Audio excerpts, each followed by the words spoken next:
بسم اللہ الرحمن الرحیم۔ السلام علیکم ناظرین، یہ بات ہے دنیا کی تاریخ کے اس لمحے کی جب زمین کو ایک تباہ کن طوفان نے گھیر لیا تھا۔ طوفان نوح میں ہر چیز بہا دی گئی اور صرف وہی بچے جنہیں اللہ نے بچانا چاہا۔ لیکن سوال یہ ہے کہ طوفان نوح کے بعد کیا ہوا؟ انسان نے کہاں سے نئی شروعات کی؟ وہ پہلی سرزمین کون سی تھی جس پر انسان نے قدم رکھا اور وہاں کیسا تعمیراتی سفر شروع ہوا؟ یہ کہانی شروع ہوتی ہے ایک ایسی زمین سے جسے آج ہم شام کے نام سے جانتے ہیں۔ جی ہاں، وہی شام جو انبیاء کی سرزمین ہے، یعنی برکتوں کی سرزمین۔ طوفان کے بعد سب سے پہلی دیوار حوران میں تعمیر ہوئی۔ اس کے بعد دمشق نے اپنی بنیادوں کو مضبوط کیا اور پھر بابل جو علم و حکمت کا مرکز بنا۔ لیکن یہ سب کچھ ایک عام تعمیراتی سلسلہ نہیں تھا۔ یہ وہی زمین ہے جسے رسول اللہ صلی اللہ علیہ وسلم نے ایمان کا آخری قلعہ کہا تھا۔ وہی زمین جہاں حضرت عیسیٰ علیہ السلام قیامت سے پہلے نازل ہوں گے، اور یہ کہانی صرف تاریخ کی نہیں، یہ مستقبل کی ایک جھلک بھی ہے۔ ناظرین، کیا آپ جانتے ہیں کہ شام کی سرزمین کو دنیا میں خاص روحانی مقام حاصل ہے؟ اسلامی روایات میں یہ زمین نہ صرف انبیاء کرام کی مقدس جگہ کے طور پر جانی جاتی ہے، بلکہ یہاں 40 ابدال کا ذکر بھی بار بار آتا ہے۔ یہ 40 ابدال کون ہیں، ان کا کردار زمین پر کیوں اہم ہے، اور یہ ہمیشہ شام کی سرزمین پر ہی کیوں موجود ہوتے ہیں؟ کیا یہ محض ایک صوفیانہ تصور ہے یا اس کے پیچھے کوئی گہری حقیقت چھپی ہوئی ہے؟ بعض روایات میں تو یہ بھی کہا گیا ہے کہ ان ابدال کی دعائیں پوری امت کے لیے رحمت کا ذریعہ بنتی ہیں اور ان کے ذریعے دنیا پر اللہ کا نظام قائم رہتا ہے۔ ناظرین، جب طوفان نوح ختم ہوا تو زمین پر زندگی کے آثار دوبارہ ظاہر ہونا شروع ہوئے، لیکن یہ وہ وقت تھا جب زمین مکمل طور پر ویران ہو چکی تھی۔ پہاڑوں کے علاوہ سب کچھ پانی میں بہہ گیا تھا۔ حضرت نوح علیہ السلام اور ان کے ساتھیوں نے ایک نئے سفر کا آغاز کیا۔ زمین پر قدم رکھنے کے بعد سب سے بڑا سوال یہ تھا کہ تعمیرات کہاں سے شروع کی جائیں۔ اسی لمحے تاریخ نے حران کا انتخاب کیا۔ یہ وہ مقام تھا جہاں طوفان کے بعد سب سے پہلی تعمیر کی گئی۔ حران کی دیواریں وہ اولین نشان ہیں جنہوں نے انسان کے نئے دور کی بنیاد رکھی۔ پھر اس کے بعد دمشق، جو آج بھی دنیا کے قدیم ترین شہروں میں شمار ہوتا ہے، انسانی تہذیب کا مرکز بننے لگا۔ دمشق کیوں اہم تھا؟ کیونکہ یہ ایک محفوظ اور روحانی جگہ تھی۔ یہ وہی سرزمین ہے جس پر کئی انبیاء کے قدم پڑے۔ یہاں کی فضا اور زمین کو ہمیشہ سے برکتوں کا گہوارہ سمجھا گیا، اور پھر تاریخ ہمیں بابل کی جانب لے جاتی ہے۔ بابل جو کہ علم، طاقت اور تہذیب کا گہوارہ تھا، اسی دور کے عظیم تعمیرات میں سے ایک ہے۔ طوفان کے بعد یہ تینوں مقامات نہ صرف انسانی رہائش کے مراکز بنے بلکہ روحانی طور پر بھی بہت اہم رہے۔ قرآن دمشق اور بابل کا یہ تعلق ہمیں بتاتا ہے کہ ان تینوں جگہوں نے طوفان نوح کے بعد انسانیت کو ایک نئی سمت دی۔ یہ تمام مقامات شام کے گرد و نواح میں واقع ہیں، جو اس خطے کی اہمیت کو اور بھی بڑھا دیتے ہیں۔ یہی وہ جگہ ہیں جہاں سے دنیا کی تہذیب اور روحانیت نے جنم لیا۔ لیکن شام کا قصہ یہی ختم نہیں ہو جاتا۔ ناظرین، شام وہ سرزمین ہے جسے رسول اللہ صلی اللہ علیہ وسلم نے دنیا کی سب سے زیادہ برکتوں والی زمین قرار دیا۔ رسول اللہ صلی اللہ علیہ وسلم کی کئی حدیث مبارکہ میں شام کا ذکر ایک اہم مقام کے طور پر آیا ہے۔ آپ صلی اللہ علیہ وسلم نے فرمایا کہ شام وہ جگہ ہے جہاں قیامت سے پہلے ایمان کی روشنی باقی رہے گی۔ رسول اللہ صلی اللہ علیہ وسلم نے اپنی حیات مبارکہ میں شام کی فتح کی خبر دے دی تھی۔ آپ صلی اللہ علیہ وسلم نے فرمایا تھا کہ ایک دن یہ سرزمین اسلام کے زیر سایہ آ جائے گی اور یہاں کے لوگ ایمان کے قلعے میں جمع ہوں گے۔ یہ پیشگوئی اس وقت ایک معجزہ لگتی تھی، کیونکہ شام رومی سلطنت کے زیر تسلط تھا، جو اس دور کی سب سے بڑی اور مضبوط سلطنت تھی۔ لیکن رسول اللہ صلی اللہ علیہ وسلم کی پیشگوئیوں کے چند سال بعد خلافت صدیقی میں شام کو فتح کرنے کا سلسلہ شروع ہوا۔ حضرت ابو بکر صدیق رضی اللہ تعالیٰ عنہ نے اسلام کے جھنڈے کو شام کی سرزمین تک پہنچانے کے لیے اپنی فوجیں روانہ کی۔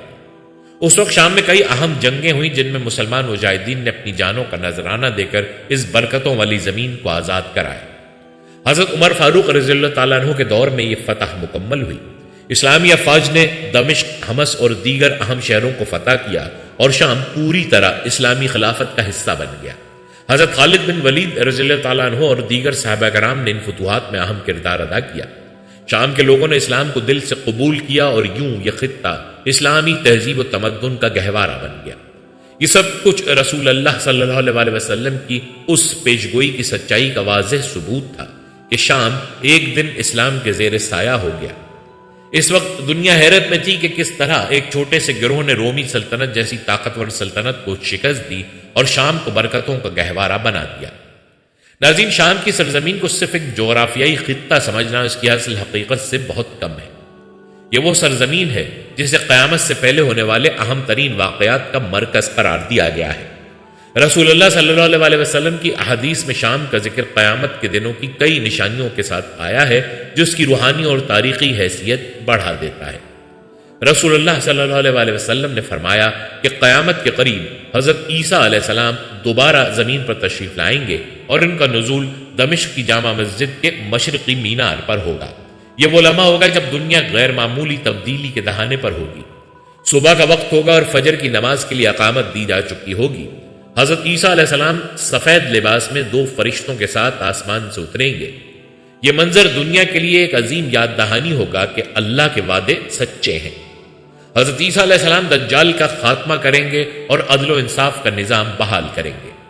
شام، خاص طور پر دمشق، اس غیر معمولی واقعے کا مرکز ہوگا جو قیامت کے قریب سب سے بڑی نشانیوں میں سے ایک ہے۔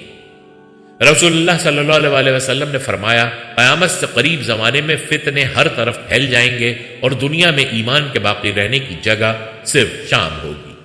شام کو ایمان کا قلعہ قرار دیا گیا ہے کیونکہ جب دنیا ظلم و فساد کی لپیٹ میں ہوگی تو یہی سرزمین مسلمانوں کے لیے پناہ گاہ بنے گی۔ یہی وہ زمین ہے جہاں حضرت نوح علیہ السلام کے بعد سے انبیاء نے اپنے قدم رکھے اور یہاں ایمان کی روشنی ہمیشہ قائم رہی۔ اسی روشنی کے تحفظ کے لیے اللہ نے سرزمین کو قیامت کے وقت کے لیے بھی منتخب کیا۔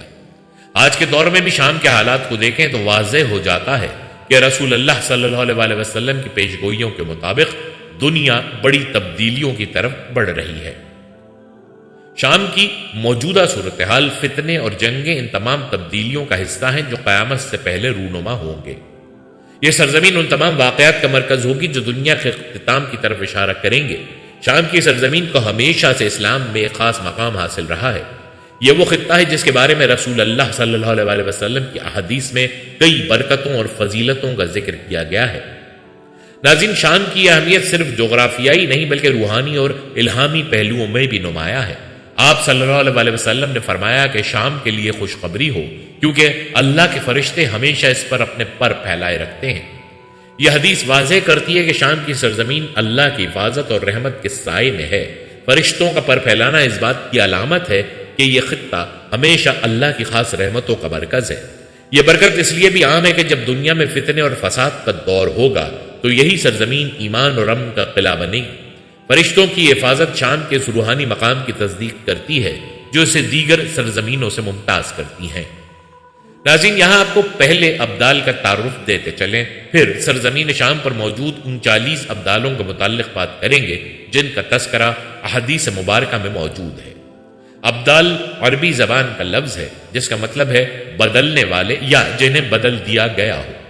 اصطلاحی طور پر ابدال ان برگزیدہ افراد کو کہا جاتا ہے جنہیں اللہ تعالیٰ نے خاص روحانی مقام عطا کیا ہے، اور جب ان میں سے کوئی وفات پا جاتا ہے تو فوراً ایک اور نیک بندے کو ان کی جگہ مقرر کر دیا جاتا ہے۔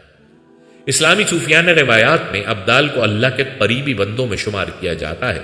ابدال وہ لوگ ہیں جو دنیاوی خواہشات سے کنارہ کش ہو کر اپنی زندگی اللہ کی عبادت اور مخلوق کی خدمت کے لیے وقف کرتے ہیں۔ یہ افراد عام طور پر اپنی شناخت ظاہر نہیں کرتے اور گمنامی میں رہتے ہیں، مگر ان کے اعمال دنیا کے لیے خیر کا باعث بنتے ہیں۔ حضرت علی فرماتے ہیں، ابدال شام میں ہے اور ان کی تعداد 40 ہے۔ جب ان میں سے کوئی وفات پاتا ہے تو اللہ تعالیٰ اس کی جگہ کسی اور کو مقرر کر دیتا ہے۔ حضرت عبداللہ بن مسعود کی روایت ہے کہ دنیا کبھی بھی 40 ابدال سے خالی نہیں رہے گی۔ جب ان میں سے ایک کا انتقال ہوتا ہے تو اللہ اس کی جگہ دوسرے شخص کو مقرر کر دیتا ہے۔ ان کی دعاؤں سے بارش برستی ہے، فتح حاصل ہوتی ہے اور امت پر برکت نازل ہوتی ہے۔ ناظرین، صوفیہ کرام کی روایت میں حضرت اویس قرنی کو ابدال میں شمار کیا گیا ہے جو اپنی گمنام عبادات کے باعث مشہور ہیں۔ اب اگر ابدال کے فرائض اور کردار کی بات کریں تو ابدال اللہ تعالیٰ کی رحمت کے ذریعے دنیا کو فتنہ و فساد سے محفوظ رکھتے ہیں۔ ان کی موجودگی زمین پر سکون اور اطمینان کا ذریعہ بنتی ہے۔ ابدال دنیا کے لیے دعا کرتے ہیں، اللہ سے گناہوں کی معافی مانگتے ہیں اور امت کے لیے خیر و برکت کی درخواست کرتے ہیں۔ ان کی دعاؤں کے سبب بارش برستی ہے اور قحط جیسے مسائل سے نجات ملتی ہے۔ اللہ تعالیٰ کے احکامات کو روحانی طور پر قائم رکھنے اور شیطان کے اثرات سے بچانے میں ان کا کردار ہوتا ہے۔ ابدال عام لوگوں کے درمیان رہتے ہوئے گمنامی میں اپنی ذمہ داریاں ادا کرتے ہیں۔ ان کا مقصد مخلوق کی خدمت اور اللہ کی رضا حاصل کرنا ہے، نہ کہ شہرت یا دنیاوی فوائد۔ ناظرین، صوفیہ ابدال کو اولیاء اللہ کے خاص درجے کے طور پر مانتے ہیں اور ان کے کردار کو روحانی دنیا کا اہم ستون سمجھتے ہیں۔ صوفی روایت کے مطابق ابدال دنیا کے لیے روحانی توانائی کے مراکز ہیں۔ عام طور پر مسلمان ابدال کو برکت اور دعاؤں کا وسیلہ سمجھتے ہیں اور ان کے وجود کو امت کے لیے خیر و عافیت کا ذریعہ مانتے ہیں۔ بعض اسلامی مفکرین ابدال کے تصور کو زیادہ صوفیانہ اور غیر مرئی قرار دیتے ہیں، مگر اس کے پیچھے احادیث کی مضبوط بنیاد کو بھی تسلیم کرتے ہیں۔ ابدال کا تصور اسلامی تصوف اور عقیدے کا ایک اہم حصہ ہے۔ ان کا کردار زمین پر اللہ کی رحمت اور برکت کا ذریعہ بننا ہے۔ یہ گمنام مگر عظیم شخصیات اپنی دعاؤں اور اعمال کے ذریعے دنیا کو سکون اور امن کا پیغام دیتی ہیں۔ ان کا ذکر ہمیں یاد دلاتا ہے کہ اللہ کے نیک بندے ہمیشہ دنیا میں خیر اور بھلائی کا ذریعہ بنتے ہیں۔ ناظرین، شام کو ابدال کا مرکز کہا جاتا ہے۔ شام اسلامی تاریخ میں خاص روحانی، تاریخی اور دینی مقام رکھتا ہے۔ اسے انبیاء کی سرزمین بھی کہا جاتا ہے۔ قرآن و حدیث میں شام کا ذکر بابرکت علاقے کے طور پر آیا ہے۔ اللہ تعالیٰ نے قرآن میں شام کو ایک بابرکت سرزمین کے طور پر بیان کیا ہے۔ پاک ہے وہ ذات جو اپنے بندے کو رات کے وقت مسجد الحرام جیسے مسجد الاقصی تک لے گئی، جس کے ارد گرد ہم نے برکت رکھی ہے۔ مسجد الاقصی شام کی مقدس سرزمین پر واقع ہے۔ احادیث مبارکہ میں بھی شام کی اہمیت بیان کی گئی ہے۔ نبی کریم صلی اللہ علیہ وسلم نے فرمایا، شام اللہ کی زمینوں میں سے بہترین زمین ہے۔ ایک اور روایت میں آپ صلی اللہ علیہ وسلم نے فرمایا، جب فتنوں کا زمانہ ہو تو شام کو اختیار کرو، کیونکہ یہ اللہ کی برکتوں کا مرکز ہے۔ یہ ایمان کی سرزمین ہے۔ نبی صلی اللہ علیہ وسلم نے فرمایا، میں نے دیکھا کہ میرے تکیے کے نیچے سے کتاب کا ایک بنیادی حصہ مجھ سے واپس لیا جا رہا ہے۔ میری نظروں نے تعقب کیا، ادھر سے نور پھوٹ رہا تھا، میں نے دیکھا کہ وہ شام میں رکھ دی گئی ہے۔ بس جب فتنے رونما ہوں تو ایمان شام میں ہوگا۔ ابن عمر رضی اللہ تعالیٰ عنہ فرماتے ہیں کہ رسول اللہ صلی اللہ علیہ وسلم نے فرمایا، اے اللہ، ہمارے شام میں ہمیں برکتیں نصیب فرما اور ہمارے یمن میں ہمیں برکتیں نصیب کر۔ زید بن ثابت رضی اللہ تعالیٰ عنہ بیان کرتے ہیں، رسول اللہ صلی اللہ علیہ وسلم نے فرمایا، شام کے لیے خوشحالی ہے۔ ہم نے عرض کیا، اے اللہ کے رسول، یہ کس وجہ سے ہے؟ تو آپ صلی اللہ علیہ وسلم نے فرمایا، رحمان کے فرشتے اس پر اپنے پر پھیلائے ہوئے ہیں۔ حضرت عبداللہ بن حوالہ رضی اللہ تعالیٰ عنہ سے مروی ہے کہ انہوں نے آپ صلی اللہ علیہ وسلم سے کہا، اے اللہ کے رسول، آپ مجھے بتائیں کہ میں کس علاقے میں رہوں۔ اگر مجھے پتا ہو کہ آپ صلی اللہ علیہ وسلم ہمارے ساتھ لمبے عرصے تک رہیں گے تو میں آپ کی رفاقت کے علاوہ کہیں اور رہنے کو ہرگز ترجیح نہ دوں۔ رسول اللہ صلی اللہ علیہ وسلم نے فرمایا، شام کی طرف جاؤ، شام کی طرف جاؤ۔ تو جب آپ صلی اللہ علیہ وسلم نے دیکھا کہ مجھے شام پسند نہیں ہے تو آپ نے فرمایا، کیا تم جانتے ہو کہ اللہ اس بارے میں کیا فرماتا ہے؟ پھر آپ صلی اللہ علیہ وسلم نے کہا، شام میری زمینوں میں سے وہ منتخب کردہ زمین ہے جہاں میں اپنے بہترین عابدوں کو داخل کرتا ہوں۔ ابن حوالہ بیان کرتے ہیں کہ رسول اللہ صلی اللہ علیہ وسلم نے فرمایا، ان قریب امر یعنی جہاد اس طرح ہوگا کہ تم لشکروں کے مجموعے بنو گے، ایک لشکر شام میں ہوگا، ایک یمن میں اور ایک لشکر عراق میں۔ ابن حوالہ سے عرض کیا، اے اللہ کے رسول صلی اللہ علیہ وسلم، اگر میں یہ صورت پاؤں تو آپ میرے لیے کس لشکر کا انتخاب فرما دیں گے؟ آپ نے فرمایا، تم شام کے لشکر کو لازم پکڑنا، کیونکہ وہ اللہ کی سرزمین میں ایک پسندیدہ خطہ ہے اور وہ اپنے بندوں کو اس طرف لائے گا۔ ہاں، اگر تم وہاں نہ جاؤ تو تم یمن کا رخ کرنا اور اس کے حوضوں سے سیراب ہونا۔ اللہ تعالیٰ نے شام اور اہل شام کی محافظت کی مجھے ضمانت دی ہے۔ سلمہ بن نفیل الکندی رضی اللہ تعالیٰ عنہ سے نسائی کی صحیح حدیث میں ہے کہ رسول اللہ صلی اللہ علیہ وسلم نے فرمایا، ایمان والوں کا گھر شام ہے۔ ابو امامہ الباہلی رضی اللہ تعالیٰ عنہ سے مروی ہے کہ نبی صلی اللہ علیہ وسلم نے فرمایا، اللہ نے میرا رخ شام کی طرف کیا ہے اور میری پیٹھ یمن کی طرف، اور مجھے کہا ہے، اے محمد، میں نے تمہارے سامنے غنیمتوں اور رزق کو رکھا ہے اور تمہارے پیچھے مدد رکھی ہے۔ انبیاء کرام کی شام کی طرف ہجرت کا تذکرہ بھی ہمیں احادیث سے مبارکہ میں ملتا ہے۔ عبداللہ بن عمرو بن العاص بیان کرتے ہیں کہ رسول اللہ صلی اللہ علیہ وسلم نے فرمایا، عنقریب ہجرت کے بعد ہجرت ہوگی، زمین والوں میں سب سے بہتر وہ لوگ ہوں گے جو ابراہیم علیہ السلام کی جگہ یعنی شام کی طرف ہجرت کریں گے۔ جب اہل شام فساد کا شکار ہو جائیں تو پھر تم میں کوئی خیر نہیں، میری امت میں سے ایک طبقہ نصرت مند رہے گا، جو لوگ انہیں بے یار و مددگار چھوڑیں گے وہ ان کا کچھ نہ بگاڑ پائیں گے یہاں تک کہ قیامت آ جائے۔ شام کی جہت والے لوگ بالا تر رہیں گے حق پر ہوتے ہوئے یہاں تک کہ قیامت آ جائے۔ یہاں آپ کو طائفہ منصورہ کے متعلق بھی بتاتے چلیں۔ حدیث مبارکہ کے مطابق یہ گروہ حق پر ہے، تو حدیث میں یہ وارد ہے کہ وہ حق پر ہیں، اور یہ گروہ اللہ تعالیٰ کے امر پر ہے۔ یہ گروہ کس امر پر ہے، یہ گروہ کس دین پر ہے، تو یہ سب الفاظ اس بات کی دلیل ہیں کہ یہی لوگ دین صحیح اور استقامت پر ہیں، جس دین کے ساتھ نبی صلی اللہ علیہ وسلم رسول بنا کر بھیجے گئے ہیں۔ یہ گروہ اللہ تعالیٰ کے امر کو قائم کیے ہوئے ہے، اور ان کا اللہ تعالیٰ کے امر کو قائم کرنے کی معنی یہ ہے کہ وہ دعوت اللہ کے حامل ہونے کی بنا پر سب لوگوں میں برتر ہیں، اور یہ کہ وہ اس اہم کام یعنی امر بالمعروف اور نہی عن المنکر کو قائم رکھے ہوئے ہیں، اور یہ کہ گروہ قیامت تک ظاہر رہیں گے۔ احادیث میں اس گروہ کو اس وصف سے نوازا گیا ہے کہ وہ ہمیشہ ہی ظاہر رہیں گے حتیٰ کہ قیامت قائم ہو جائے گی اور وہ ظاہر ہوں گے، اور ان کا حق پر ظاہر ہونا یا قیامت تک ظاہر ہونا، جو ان سے دشمنی کرے گا اس پر ظاہر ہوں گے، وہ جانے پہچانے اور ظاہر ہیں۔ اس کی معنی ہے کہ وہ حق پر ثابت ہیں اور دین میں استقامت اور اللہ تعالیٰ کے امر کو قائم کیے ہوئے اور اللہ تعالیٰ کے دشمنوں سے جہاد جاری رکھے ہوئے ہیں۔ اور ظہور غلبہ کے معنی میں ہے یہ گروہ صبر و تحمل کا مالک ہے اور اس میں سب پر غالب ہے۔ ابو ثعلبہ رضی اللہ تعالیٰ عنہ بیان کرتے ہیں کہ نبی صلی اللہ علیہ وسلم نے فرمایا، تمہارے پیچھے صبر والے ایام آ رہے ہیں، اس میں ایسا صبر ہو جس طرح کے انگارہ پکڑ کر صبر کیا جائے۔ طائفہ منصورہ والوں کے بارے میں امام بخاری رحمت اللہ علیہ کا قول ہے کہ وہ اہل علم ہیں، اور امام نووی رحمت اللہ علیہ کہتے ہیں کہ یہ گروہ مومن لوگوں کی انواع میں پھیلا ہوا ہے۔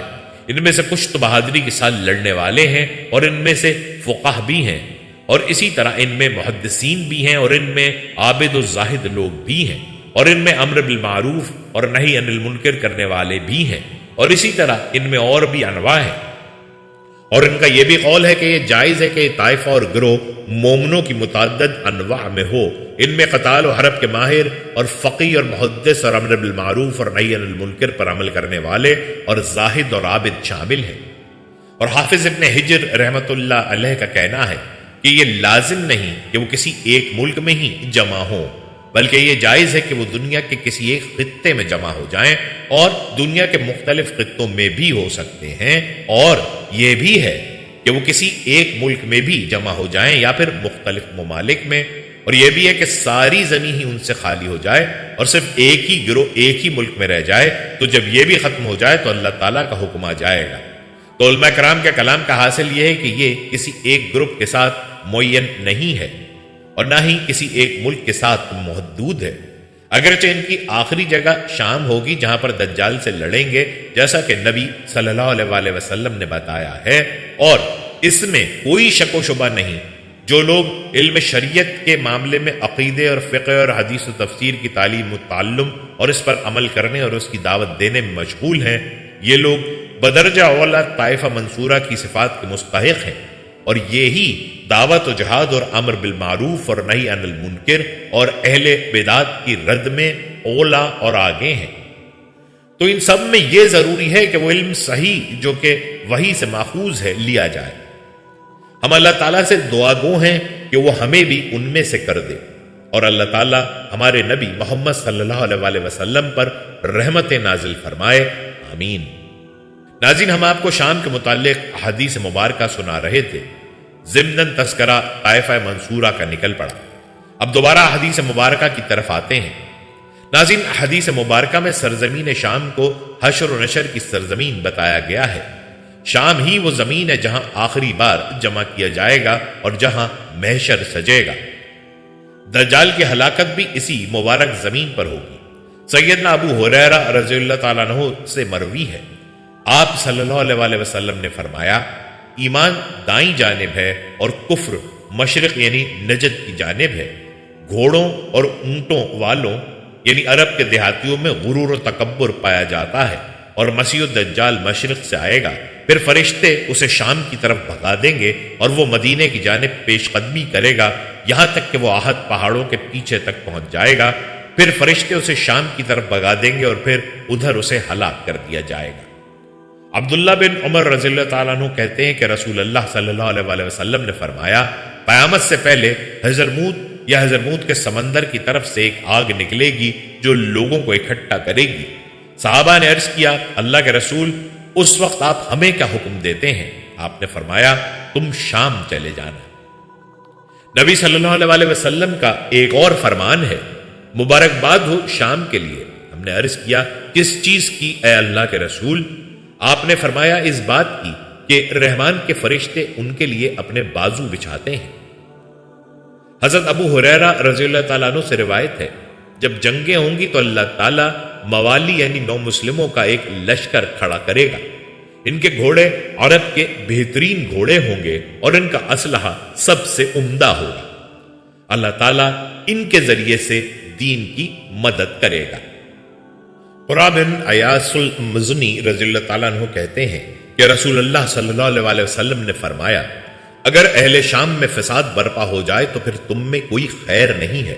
میری امت میں ہمیشہ ایک ایسی جماعت رہے گی جس کو اللہ تعالیٰ کی مدد حاصل ہوگی اور اس کو نیچا دکھانے والے قیامت تک اس جماعت کو نقصان نہیں پہنچا سکتے ہیں۔ ایک اور جگہ پر آپ صلی اللہ علیہ وسلم کا ارشاد ہے، ابن حوالہ، جب تم دیکھو کہ خلافت ارض مقدس یعنی شام تک پہنچ گئی ہے تو زلزلے آنے لگیں گے، مصیبتیں ٹوٹیں گی، اور بھی بڑی بڑی علامتیں ظاہر ہوں گی، اور قیامت اس وقت لوگوں کے اس سے زیادہ قریب ہوگی جتنا کہ میرا ہاتھ تمہارے سر پر ہے۔ دمشق کے مشرق میں سفید مینارے کے پاس عیسیٰ علیہ السلام اتریں گے، بس وہ دجال کو اس باب لد کے پاس لائیں گے اور اس کا کام تمام کر دیں گے۔ ان کے علاوہ اور بھی شام کے فضائل خصوصیات ہیں، مثلا یہ مومنوں کا مسکن، بہترین بندوں کی سرزمین، مال غنیمت اور رزق کی جگہ ہے جنہیں بخوف طوالت چھوڑ دیا گیا ہے۔ ناظرین، اسی طرح صحابہ و تابعین کا شام میں رہائش پذیر ہونا بھی احادیث مبارکہ سے ثابت ہے۔ ان فرامین اور دین کی سربلندی کی وجہ سے صحابہ کرام رضی اللہ تعالی عنہم کی ایک بہت بڑی تعداد شام کو مسکن بنا کر رہی۔ شام اور اس کے ارد گرد کے خطوں میں جہاد کرنا صحابہ کو سب سے زیادہ مرغوب تھا۔ مدینہ و مکہ کے بعد اگر کوئی خطہ ہے جسے یہ شرف حاصل ہو کہ وہاں صحابہ کرام کی ایک بڑی تعداد دفن ہے تو وہ بلاد شام ہے۔ یہاں جگہ جگہ انبیاء علیہ السلام مدفون ہیں، یہاں تک کہ تابعین و تبع تابعین اور ان کے بعد کے ادوار کے اولیاء، ائمہ و علماء و شہداء و مجتہدین، قائدین اور سلاطین اور اسلام کے لیے ہر طرح کی عظیم خدمات پیش کرنے والی عظیم شخصیات تو شمار سے باہر ہیں جو بلاد شام میں مدفون ہیں، جنہوں نے شام کو اپنا مسکن بنائے رکھا۔ یوں سمجھیے شام ہمیشہ ہیروں موتیوں سے بھرا رہا ہے۔ ناظرین، صوفی روایات کے مطابق شام کو ابدال کا مرکز اس لیے کہا جاتا ہے کیونکہ یہ زمین انبیاء، اولیاء اور برگزیدہ شخصیات کی قیام گاہ رہی ہے۔ یہاں کی روحانی فضا ابدال کے قیام کے لیے موزوں سمجھی جاتی ہے۔ مختلف روایات میں ابدال کی تعداد 40 بیان کی گئی ہے۔ یہ تعداد علامتی ہو سکتی ہے یا واقعی ایک مخصوص تعداد ہو، لیکن علماء کے مطابق یہ تعداد زمین پر اللہ کے نظام کو برقرار رکھنے کے لیے منتخب کی گئی ہے۔ 40 ابدال دنیا کے مختلف حصوں میں موجود ہوتے ہیں، لیکن ان کا مرکز شام ہے۔ ان کی موجودگی زمین پر اللہ کی رحمت اور برکت کو تقسیم کرنے کا ذریعہ بنتی ہے۔ ان کی دعاؤں کے ذریعے زمین پر خیر و برکت کا نزول ہوتا ہے اور ان کی موجودگی فتنوں اور عذاب کو روکنے کا ذریعہ بنتی ہے۔ علماء اور صوفیہ کا ماننا ہے کہ 40 ابدال خلافت الہی کے ایک پوشیدہ نظام کا حصہ ہیں جو زمین پر اللہ کے احکامات کی تکمیل میں معاون ہے۔ ابدال کا تصور زیادہ تر صوفی روایات سے جڑا ہوا نظر آتا ہے، لیکن اس کی بنیاد مستند احادیث میں موجود ہے۔ حضرت ابو ہریرہ نے بھی روایت کیا کہ نبی کریم صلی اللہ علیہ وسلم نے فرمایا، ابدال وہ ہیں جن کے ذریعے زمین پر زندگی کا نظام قائم رہتا ہے اور ان کی دعاؤں سے امت پر رحمت نازل ہوتی ہے۔ صوفیہ نے ابدال کے بارے میں مزید وضاحت کی ہے اور انہیں اولیاء اللہ کے خاص درجے کے طور پر بیان کیا ہے۔ صوفی روایات میں ابدال کو روحانی سلسلوں کا حصہ بتایا گیا ہے جو دنیا کے مختلف حصوں میں موجود ہوتے ہیں، لیکن شام ان کا مرکزی مقام ہے۔ ابن تیمیہ نے اپنی کتابوں میں ابدال کے وجود کو تسلیم کیا اور انہیں اللہ کے نیک بندے قرار دیا جو زمین پر خیر و برکت کے لیے منتخب کیے گئے ہیں۔ امام غزالی نے ابدال کو اللہ کے روحانی نظام کا اہم حصہ کہا اور ان کے کردار کو امت کے لیے خیر و برکت کا ذریعہ قرار دیا۔ ابن حجر نے ابدال کی تعداد اور ان کے روحانی مقام پر بحث کی ہے اور احادیث کو بنیاد بنا کر یہ بات بیان کی ہے کہ ابدال کا تصور صوفیانہ ہے، لیکن اس کی جڑیں مستند روایات میں موجود ہیں۔ ناظرین، شام کی سرزمین ابدال کے مرکز کے طور پر جانی جاتی ہے کیونکہ یہ اللہ کی برکتوں سے معمور ہے اور اس زمین پر کئی انبیاء اور اولیاء کا قیام رہا ہے۔ 40 ابدال کی تعداد علامتی حقیقت پر مبنی ہو سکتی ہے، لیکن اس کا مقصد زمین پر اللہ کے نظام کو برقرار رکھنا اور امت مسلمہ کے لیے دعا اور رحمت کا ذریعہ بننا ہے۔ یہ تصور صوفیانہ ادب سے جڑا ہوا ہے، لیکن اس کی بنیاد مستند احادیث میں بھی پائی جاتی ہے۔ ناظرین، ابدال کی موجودگی کا فلسفہ یہ ہے کہ اللہ تعالیٰ نے ان کو زمین پر اپنی رحمت اور نظام کے قیام کے لیے منتخب کیا ہے۔ ان کا وجود اس بات کی علامت ہے کہ اللہ اپنی مخلوق پر مہربان ہے اور انہیں مشکلات اور فتنوں سے بچانے کے لیے ایسے نیک بندے زمین پر موجود رکھتا ہے۔ ابدال کی دعاؤں اور عبادات کے ذریعے اللہ تعالیٰ زمین پر اپنی رحمت نازل کرتا ہے۔ ان کی دعاؤں کی بدولت قدرتی آفات سے حفاظت، بارش کا ہونا اور دیگر خیر و برکت کا نزول ہونا ہے۔ ابدال کا کردار روحانی نظام کا حصہ ہوتا ہے جس کے ذریعے اللہ تعالیٰ دنیا میں عدل و انصاف اور امن کو قائم رکھتا ہے۔ ان کی موجودگی زمین پر روحانی توانائی کو برقرار رکھنے اور فتنوں کا مقابلہ کرنے میں معاون ہوتی ہے۔ ابدال کی دعاؤں کی طاقت کی وجہ سے وہ اللہ کے خاص قرب کے حامل ہوتے ہیں اور ان کی دعاؤں کو قبولیت کا خاص مقام حاصل ہوتا ہے۔ ابدال کی موجودگی سے پوری امت کو فتنوں اور آزمائشوں سے بچاؤ ملتا ہے۔ ان کی دعاؤں کی بدولت اللہ تعالیٰ امت پر عام عذاب کو نازل ہونے سے روکتا ہے۔ ان کی موجودگی سے معاشرے میں خیر اور بھلائی کا سلسلہ جاری رہتا ہے۔ صوفیہ اور علماء کے مطابق ابدال کی دعائیں زمین پر برکت کا ذریعہ بنتی ہیں جس کی بدولت امن و سکون کا ماحول قائم رہتا ہے۔ ابدال کی دعاؤں اور ذکر سے روحانی فضا کو توانائی ملتی ہے اور ان کی موجودگی اللہ کی خاص نظر کرم کا مظہر سمجھی جاتی ہے۔ صوفیانہ ادب میں ابدال کا تذکرہ ایک وسیع موضوع ہے جس میں ان کے کرامات، اخلاص اور گمنامی کے قصے شامل ہیں۔ حضرت شیخ عبد القادر جیلانی نے اپنے مواعظ میں ابدال کے مقام اور ان کی اہمیت پر روشنی ڈالی ہے۔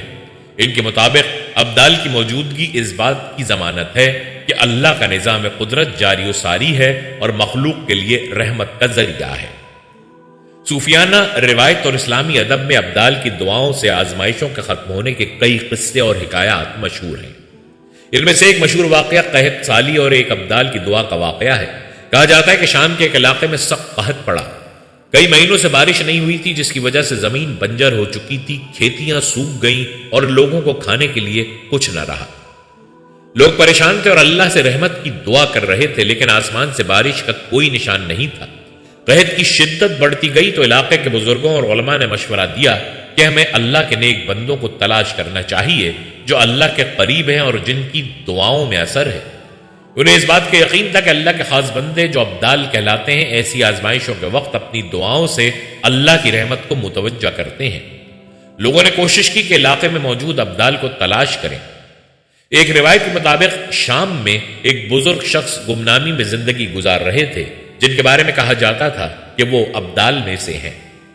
یہ بزرگ شخص عام لوگوں کی طرح ایک معمولی زندگی گزار رہے تھے اور ان کی شخصیت میں کوئی ایسا پہلو نظر نہیں آتا تھا جو انہیں خاص ظاہر کرے۔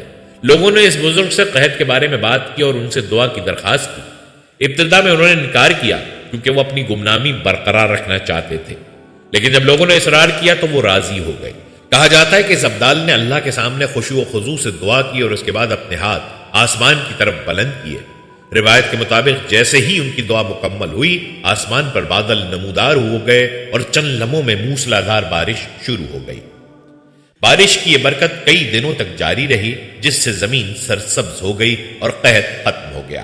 لوگوں نے اس معجزے کو ابدال کی دعا کا نتیجہ قرار دیا اور اللہ کا شکر ادا کیا۔ یہ واقعہ اس بات کی یاد دہانی ہے کہ اللہ کے نیک بندے جنہیں ابدال کہا جاتا ہے اللہ کے قرب کے ایسے مقام پر ہوتے ہیں کہ ان کی دعاؤں کے ذریعے اللہ اپنی رحمت نازل کرتا ہے۔ ابدال عام لوگوں کے درمیان گمنامی کی زندگی بسر کرتے ہیں، لیکن ان کا کردار امت کے لیے خیر اور برکت کا ذریعہ ہوتا ہے۔ اس سے یہ بھی سیکھنے کو ملتا ہے کہ اللہ کے خاص بندے ہمیشہ اللہ کی رحمت کے واسطے کے طور پر زمین پر موجود رہتے ہیں اور ان کی دعاؤں میں آزمائشوں کو ختم کرنے کی طاقت ہوتی ہے۔ ناظرین، بہت سے صوفی سلسلوں میں ابدال کو ایک خاص مقام دیا جاتا ہے، انہیں روحانی سلسلوں کی زنجیر میں ایک اہم کڑی مانا جاتا ہے جو زمین پر اللہ کی رضا کو نافذ کرنے میں مدد دیتے ہیں۔ ابدال کی موجودگی کا فلسفہ اس بات کی یاد دہانی ہے کہ اللہ تعالیٰ اپنے نیک بندوں کے ذریعے زمین پر اپنا نظام قائم رکھتا ہے۔ ان کی دعاؤں سے رحمتوں کا نزول ہوتا ہے، فتنوں کا مقابلہ ہوتا ہے اور امت کو مشکلات سے نجات ملتی ہے۔ صوفیانہ ادب میں ان کی کہانیاں ہمیں یہ درس دیتی ہیں کہ اخلاص اور گمنامی میں خدمت خلق کیسی عظیم الشان عبادت ہے۔ ابدال کا کردار ہمیں یقین دلاتا ہے کہ اللہ کی رحمت کی سایہ دار درخت ہمیشہ امت کے تحفظ اور سلامتی کے لیے موجود ہے۔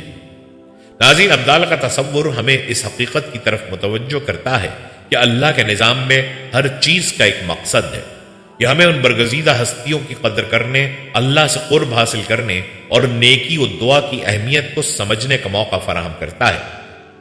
اللہ ان ابدال کی موجودگی سے ہمیں ہمیشہ فیضیاب کرے اور ہماری مشکلات کو آسان فرمائے۔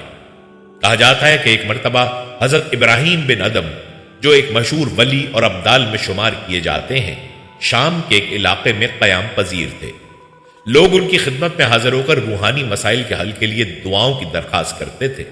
ایک دن ایک شخص ان کے پاس آیا اور عرض کیا، حضرت، ہم گناہگار لوگ ہیں اور ہماری عبادات ناقص ہیں، لیکن پھر بھی اللہ تعالیٰ ہمارے گناہوں کے باوجود دنیا میں عذاب نازل نہیں کرتا۔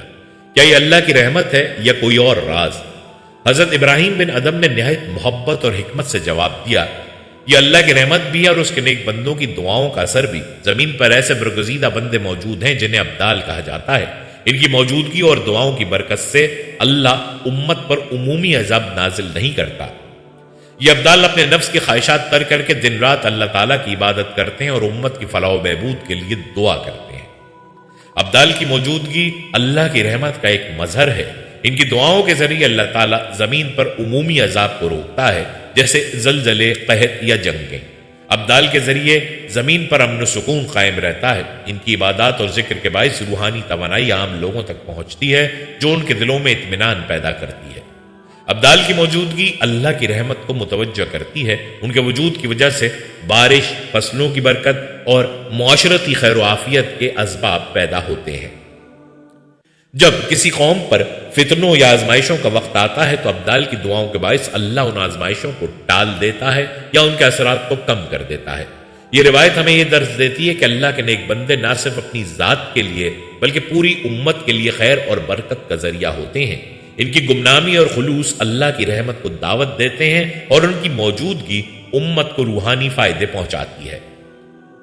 ناظرین گرامی، رسول اللہ صلی اللہ علیہ وسلم نے قیامت سے پہلے ایک عظیم جنگ کا ذکر کیا جسے ہرمجدون یا جنگ عظیم کہا جاتا ہے۔ یہ جنگ بھی شام کی زرزمین پر لڑی جائے گی اور اس میں دنیا کی دو بڑی طاقتیں آمنے سامنے ہوں گی۔ مسلمان اور غیر مسلم افواج کے درمیان یہ معرکہ ایسا ہوگا جس کی شدت تاریخ میں پہلے کبھی نہیں دیکھی گئی ہوگی۔ اس جنگ کے دوران شام ایمان والوں کا قلعہ ہوگا اور یہی وہ مقام ہوگا جہاں حق اور باطل کے درمیان آخری فیصلہ کن معرکہ ہوگا۔ رسول اللہ صلی اللہ علیہ وسلم نے فرمایا کہ قیامت کے قریب مسلمانوں کا خیمہ شام کے سب سے بہترین علاقے الغوطہ کی قریب ہوگا۔ یہ جگہ دمشق کے آس پاس ہے اور اسے قیامت کے وقت ایمان کا مرکز قرار دیا گیا ہے۔ رسول اللہ صلی اللہ علیہ وسلم نے فرمایا کہ فتنے اور فساد کے دور میں شام ہی وہ جگہ ہوگی جہاں اہل حق جمع ہوں گے اور اپنا دفاع کریں گے۔ الغوطہ کا ذکر احادیث میں خاص طور پر کیا گیا ہے کیونکہ یہی وہ مقام ہوگا جہاں مسلمان دجال کے خلاف جنگ کے لیے جمع ہوں گے۔ حضرت عیسیٰ علیہ السلام کا نزول بھی اسی خطے میں ہوگا اور وہ دجال کو شکست دینے کے بعد عدل و انصاف کا نظام بحال کریں گے۔ ناظرین، اگر ہم شام کے حالات پر نظر ڈالیں تو یہ واضح ہو جاتا ہے کہ یہ رسول اللہ صلی اللہ علیہ وسلم کی پیشگوئی حقیقت کا روپ دھار رہی ہے۔ شام گزشتہ کئی دہائیوں سے جنگوں، ظلم اور فتنوں کا شکار ہے۔ اس سرزمین پر نہ صرف مسلمانوں کا خون بہایا جا رہا ہے بلکہ ان کی روحانی حیثیت کو بھی کمزور کرنے کی کوشش کی جا رہی ہے۔ تاہم احادیث میں تسلی دی گئی ہے کہ شام کے حالات جیسے بھی ہوں، یہ زمین ہمیشہ ایمان کا مرکز رہے گی۔ موجودہ جنگیں اور فتنے صرف اس بات کی طرف اشارہ ہیں کہ دنیا بڑی تبدیلیوں کے دہانے پر ہے اور وہ وقت قریب ہے جب شام کا ذکر قیامت کی نشانیوں کے طور پر ہوگا۔ ناظرین، قیامت دنیا کے اس آخری دن میں برپا ہونے والا اللہ کا وعدہ ہے جس دن پوری کائنات کے فنا ہونے کا دن ہوگا۔ یہ وہ دن ہے جس دن ہولناک سور کی آوازیں اور زلزلوں کی آوازوں سے دہشت زدہ ہو کر دودھ پلانے والی مائیں اپنے بچوں کو بھول جائیں گی۔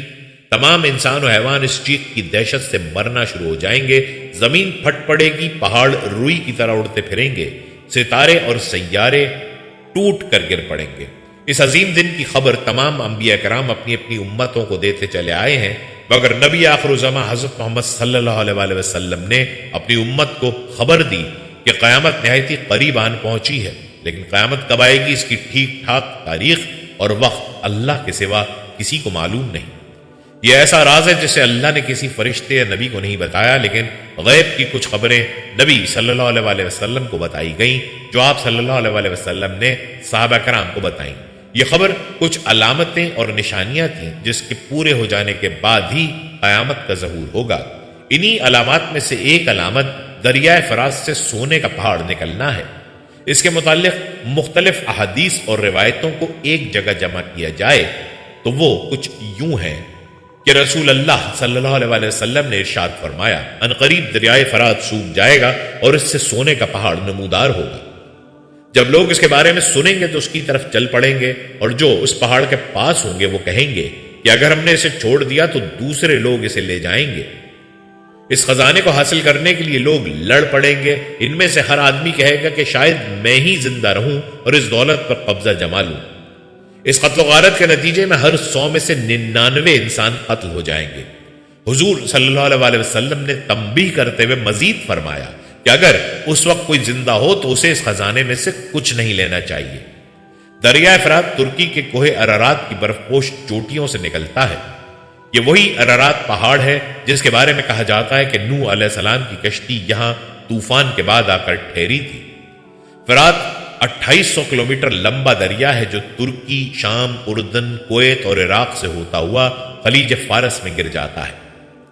دریا فرات کے کنارے ماضی میں ایک بہت بڑی تہذیب آباد تھی جسے قدیم بابل کی تہذیب کہتے ہیں۔ شام کے شہر جرابلس کے قریب ایک صحرا ہے جہاں سے دریا فرات گزرتا ہے۔ اسی مقام پر رسول اللہ صلی اللہ علیہ وسلم نے اس بڑی جنگ کی پیشن گوئی کی ہے جس میں اہل روم یعنی یورپ 80 جھنڈوں تلے اکٹھا ہو کر مسلمانوں سے جنگ کریں گے۔ اسی علاقے کے بارے میں شیعہ عقیدہ ہے کہ یہاں وہ غار سرمن رائے ہے جہاں امام حسن عسکری کے بیٹے امام محمد بیدی روپوش ہیں اور آخری زمانے میں آپ کا ظہور ہوگا۔ حضرت ابراہیم علیہ السلام سے لے کر امام حسین کی شہادت تک دریائے فرات کے کنارے بے شمار اہم تاریخی واقعات رونما ہوئے ہیں۔ نبی کریم صلی اللہ علیہ وسلم کی پیشن گوئی کے مطابق دریائے فرات سے نکلنے والا سونا ہی اس عظیم جنگ کی وجہ ہوگی جسے ہرمجدون کہا جاتا ہے، جس کے بعد قیامت قریب تر ہو جائے گی۔ اس لڑائی میں ہر لشکر یہ سوچے گا کہ فرات سے نکلنے والا سونا اس پر اس کا قبضہ ہو جائے۔ دراصل یہ لڑائی اور سونے کے اس خزانے کا نکلنا ایمان والوں کے لیے ایک آزمائش ہوگی۔ وہ لوگ جو دنیا کے مال و زر میں مبتلا ہو چکے ہوں گے ان کے لیے یہ خزانہ ایک آزمائش ہوگا۔ دریا فرات سے سونا نکلنے کی اس پیشن گوئی کی آخر کیا تعبیر تھی اور فرات سے سونے کا یہ پہاڑ کب نکلے گا، اس کے متعلق علماء اور محققین کی مختلف آراء اور نظریات موجود ہیں۔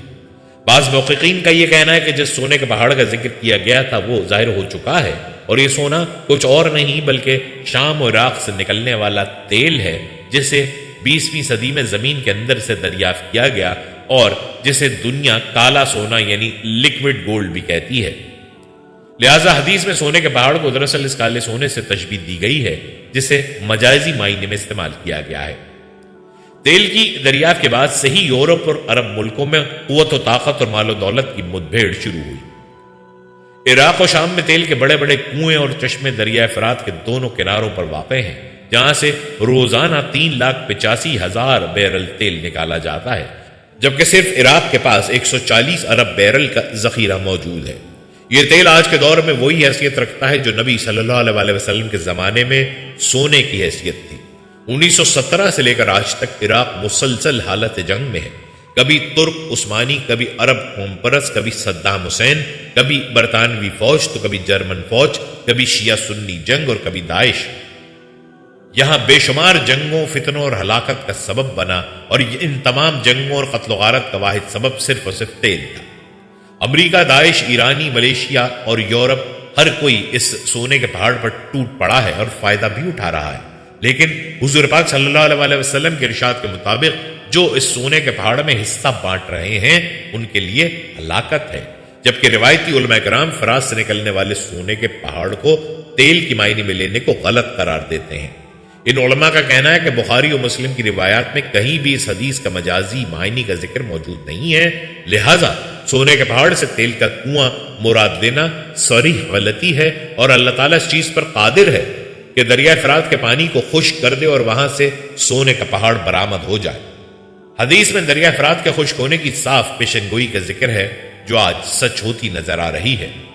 دراصل دریائے فرات میں ترکی اور شام کے مقامات پر بہت سے ڈیم بنائے جا چکے ہیں۔ اس پر پہلا ڈیم 1970 میں تعمیر ہوا تھا۔ اب تک بننے والے ڈیموں کی وجہ سے اس دریا کے پانی کے بہاؤ میں بہت حد تک کمی آئی ہے۔ دوسری طرف موسمی تبدیلی، درجہ حرارت میں اضافہ اور بارش کی کمی سے فرات پہلے کے مقابلے میں کافی حد تک خشک ہو چکا ہے۔ دریا کے پانی کی گہرائی کافی حد تک کم ہو چکی ہے۔ دریا فرات کے متعلق شروع سے ہی ماہرین نے یہ دعویٰ کیا تھا کہ اس میں بہت زیادہ سونا موجود ہے۔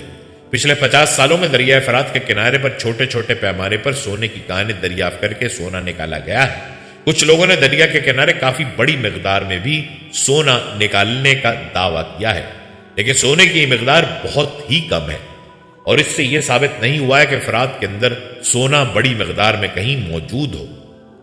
آج سے 3 سال پہلے ترکی میں 99 ٹن سونے کا ذخیرہ دریافت ہوا تھا، جس کی مالیت $6 بلین ہے، مگر یہ سونا اتنا زیادہ نہیں کہ اس کے پیچھے خونریز جنگیں شروع ہو جائیں۔ فرات کے پانی سے سونے کے ٹکڑے اور پارٹیکلز بھی آرکیولوجسٹ کو ملتے رہتے ہیں، جس سے یوں لگتا ہے کہ اس دریا کا پانی سونے کے بہت بڑے ذخیرے یا پہاڑ سے ہو کر بہتا ہے، اور مستقبل میں حدیث کی پیشن گوئی اصل سونے کے معنوں میں سچ ثابت ہونے کے بہت حد تک امکانات ہیں۔ لیکن جس طرح ترکی میں یہ سونا دریافت ہوا، ممکن ہے کہ دریائے فرات جب سوکھتے سوکھتے ترکی کی طرف پہنچے تو شاید وہاں یہ پہاڑ نکل آئے اور بہت بڑی خونریز جنگ شروع ہو جائے، جس کے بعد ترکی مسلمانوں کے ہاتھوں سے نکل جائے گا، جیسا کہ حدیث میں قسطنطنیہ کے متعلق اس پیشن گوئی کے ذکر موجود ہے کہ قرب قیامت میں یہاں اہل روم کا قبضہ ہو جائے گا۔ دریا فرات سے نکلنے والا سونے کا وہ پہاڑ حقیقی سونا ہے یا وہ معدنی تیل جس کے لیے آج مشرق وسطیٰ میں جنگ مسلط کر دی گئی ہے، اس کا علم تو صرف اللہ تبارک و تعالیٰ کو ہی ہے۔ نبی صلی اللہ علیہ وسلم نے ارشاد فرمایا، جب شام تباہ ہو جائے اس کے بعد مسلمانوں کی خیر نہیں۔ آج شام تباہ ہو چکا ہے، سخت گرمی کے باعث شام سے گزرنے والا دریا فرات بھی خشک ہو رہا ہے۔ حضرت عیسیٰ علیہ السلام کا نزول، امام مہدی کی جنگیں اور دجال کا ظہور بھی اسی ملک شام میں ہوگا جہاں یہ دریا فرات بہتا ہے۔ یوں لگتا ہے کہ دریا فرات کا خشک ہو جانا اس بات کی طرف اشارہ ہے کہ خواب غفلت میں پڑے لوگوں اب جاگ جاؤ، اب تمہارا اس دنیا میں وقت ختم ہونے والا ہے۔ ناظرین، یہ تھی ہماری آج کی ویڈیو۔ اگر آپ کو ہماری آج کی ویڈیو پسند آئی ہے تو آپ سے گزارش کرتے ہیں کہ آپ ہمارے چینل کو ضرور سبسکرائب کر لیں۔ سبسکرائب کے ساتھ ساتھ ہماری ویڈیو کو لائک بھی کریں اور اپنی قیمتی رائے کا اظہار کمنٹس میں ضرور کریں۔ اللہ تعالیٰ آپ کو اپنے حفظ و امان میں رکھے، آمین۔